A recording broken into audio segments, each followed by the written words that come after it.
વડોદરાના Kailash party plot નજીક આવેલા અમરદીપ બંગલોઝમાં તસ્કરો દ્વારા બંધ મકાનને નિશાન બનાવી લાખોની ચોરી કરવામાં આવી હોવાની ઘટના સામે આવતા વિસ્તારમાં ભય અને રોષનો માહોલ જોવા મળ્યો છે।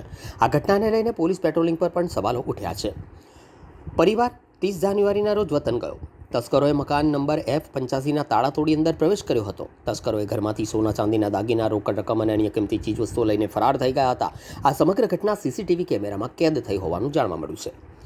તરત જ પોલીસમાં ફરિયાદ નોંધાવવામાં આવી। 12 દિવસ સુધી તપાસમાં કોઈ ખાસ પ્રગતિ નહીં થતાં રહીશો નિરાશ થયા હતા। 12 દિવસ બાદ પોલીસ તંત્ર હરકતમાં આવ્યું અને સોસાયટી ખાતે ડોગ સ્ક્વોડની મદદથી તપાસ હાથ ધરવામાં આવી।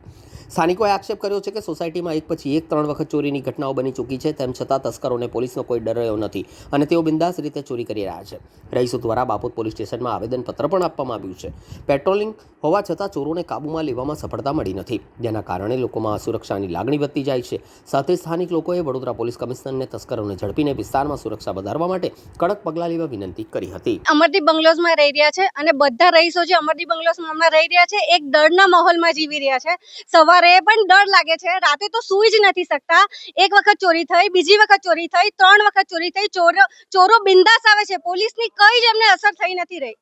પોલીસ વાળા આટલું બધું કરે છે પણ એની ચોરોને કઈ અસર જ નથી થઈ રહી। રોજે રોજ આવે છે અને બધા ડરના માહોલમાં જીવે છે। તો અમે પોલીસ કમિશનર, વડોદરાના પોલીસ કમિશનર્સને બસ એટલી જ વિનંતી કરવા માંગીએ છીએ કે અમારી સાથે સપોર્ટ કરે। અમે લોકો સોસાયટી વાળા પણ એમને સપોર્ટ કરવા તૈયાર જ છે। બધા સાથે મળીને ચોરોને પકડીએ અને આ ચોરોથી દહેશતથી અમે બહાર આવીએ અને અમે શાંતિથી અમારું જીવન જીવી શકીએ। બસ એ જ અમારું નિમણૂક છે, વિનંતી છે પોલીસ વાળાને કે ચોરને જલ્દથી જલ્દ પકડે અને આ મામલામાં જલ્દથી જલ્દ જેટલી જલ્દી કાર્યવાહી થઈ શકે એ કરે અને પોલીસને પકડે અને એને જેલમાં નાખે। બસ અમારે બધા આખા રહીશોની એ જ વિનંતી છે કે અમે આ ડરના માહોલમાંથી થોડા બહાર આવીએ, એમાંથી જરાક નોર્મલ જીવન જીવીએ। નોર્મલ જીવન જ નથી જીવી રહ્યા। સવારે પણ ડર લાગે છે, કશે બહાર જઈએ ત્યારે પણ બીએ છે કે ઘર બંધ છે, કોઈ આવી ના જાય।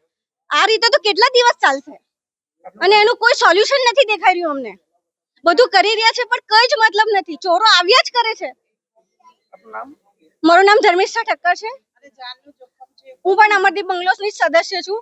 એટલે આ તમને રિક્વેસ્ટ કરી રહી છું પોલીસ કમિશનરને કે આ બધામાંથી અમને બહાર કાઢો અને ચોરોને પકડો। ચોરો થોડા ડરે એવું કંઈક કરો।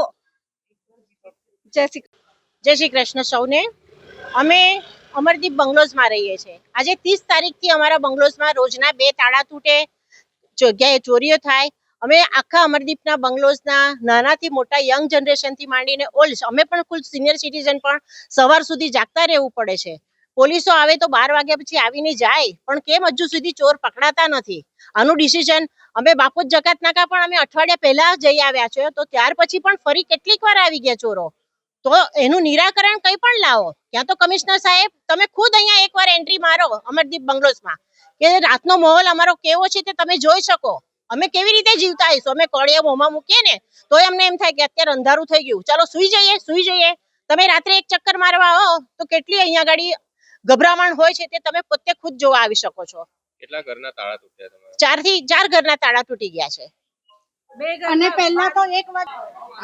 પહેલા તો ચોર 1 વાગ્યા પછી આવતા હતા અને હવે તો રાત્રે 11 વાગ્યાના પણ આવે છે, જ્યારે તો બધા જ જાગતા જ હોય છે। સિટીમાં કોઈ 12 વાગ્યા સુધી સુતા નથી, પણ એમને એનો પણ બીક નથી। 11 વાગ્યા ત્યાં તો લોકોને ત્યાં જમવાનું ના પત્યું હોય તે પહેલા તો અમારે દોડવું પડે છે। અમારે સિક્યોરિટી જોઈએ અને આની એક્શન જોઈએ અને ચોર જે ટાઈમે પકડાય ને તે ટાઈમે અમારી સોસાયટીમાં પણ એમને લાવવા જોઈએ।